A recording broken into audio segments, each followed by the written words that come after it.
Hi, I'm Elizabeth from Doyle and Doyle, and today we're going to be talking about lucky symbols that are commonly seen in jewelry. Horseshoes have long been a lucky symbol, and the thought is that this originated from an old Christian legend. There was a saint, Saint Dunstan from the 10th century. He was a blacksmith, and according to the legend, one day the devil came to visit him at his home in disguise, but Dunstan was able to recognize him, and he offered to put horseshoes on his horse. Instead of putting the horseshoe on the horse's foot, he put it on the devil, and it was super painful. Then the devil really wanted these horseshoes off, so they struck a deal that anyone who had a horseshoe on their door, the devil couldn't enter that home. So that's why you see horseshoes on doors. Interestingly enough, people argue over whether it should be up like this or down like this. And the people who say it should be pointing down say that so that the luck pours out of the horseshoe onto everyone who enters the home. The people who want it pointing up say that the luck collects in the horseshoe and it won't spill out. Generally in antique jewelry, I see horseshoes pointing down, like it is in this Victorian ruby and diamond pendant. Also in this sweet little horseshoe pendant. This is actually heirloom by Doyle and Doyle. It's one we make, but it's modeled on an antique piece. And then these are also Victorian horseshoe cufflinks, and you can tell the horseshoe's pointing down because of the orientation of the horse's head. You can't quite make it out in these, but horseshoes generally are depicted with 4 nails, and actually real horseshoes generally have, 7 nails. Generally have 7 nails. That's because 7 is a lucky number, so they're generally made with 7 nails. The shamrock has been a lucky symbol in jewelry for a long time, and I love this Irish blessing, which says it perfectly. For each petal in the shamrock, this brings a wish your way, good health, good luck, and happiness for today and every day. So each leaf represents a different thing, good health, good luck, and happiness. Now the 4-leaf clover is related, but since it has 4 leaves, it's very rare. It's said that it's 1 in 10,000 chances of finding one in a clover field. Who knows if that's accurate, but it is hard to find one, as you know.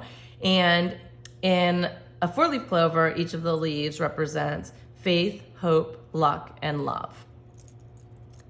This is a great bracelet because it has quite a few lucky charms on it. But I love this pig. Pigs are thought to be lucky because they symbolize abundance and wealth and fertility. In German, the expression is Glücksschwein, translating into lucky pig. But in many different societies, the pig is thought to be lucky. And in European or Northern European countries, you could find candies or different treats made in the form of pigs to be lucky. They're also, the association with abundance also could be interpreted as wealth, and that's why we see piggy banks, because that's a way to accumulate wealth in your piggy bank. The last one we'll be talking about is the wishbone. This is so interesting to see where it came from. It's said that chickens have been thought to be lucky since the Etruscan time, because Etruscans believed they could predict the future, since hens would cluck before they laid eggs and roosters would crow before at the start of the day. So apparently, since they revered these animals as so all-knowing, they sacrificed them to the gods. And after a sacrifice, they would save the wishbone and hang it out in a public place so people could touch it for luck. Over time, this tradition morphed where people would take the wishbone and they would want the luck for themselves, so they would break it, and whoever got the larger side got the wish or the luck. The Italian horn has long been a protective or lucky charm. It is said to ward off the evil eye. This one is from coral, and coral's also protective. The legend has it that blood dripped from Medusa's severed head onto a bed of seaweed and turned that seaweed into coral. And so since Medusa was so powerful and she herself was used as a protective amulet, coral also has protective qualities. And coral was often associated with protection for babies especially. And also coral would be used for teething babies. So they could chew on it, but they could wear coral as protection as well. The scarab symbolizes rebirth, and that's because it's associated with the sun god Ra, who would push the sun across the sky every day and create a new day each day. The scarab or dung beetle would roll a ball of dung, and so it looked like Ra pushing the sun.